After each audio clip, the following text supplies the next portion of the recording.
Senhor presidente, eu não ia me manifestar mais, mas já quero deixar aqui que votarei favorável, como falei para o vereador Caleb.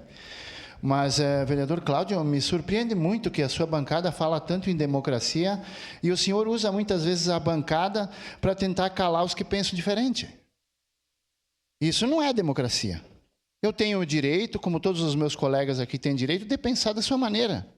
E o senhor usa sempre a narrativa mais profunda. O senhor foi para a tribuna e disse, porque onde é que já se viu a gente vê uma criança de 12 anos cortando cana, quebrando carvão. Eu falei aqui na minha bancada há pouco tempo atrás, há alguns minutos atrás, eu disse, 12 anos para baixo eu considero criança. E não tem que trabalhar. E não tem que trabalhar. 12 anos para baixo, criança não tem que trabalhar, só tem que estudar e ser cuidado e ser protegido. Agora, de 12 anos para cima é outra história. É outra história.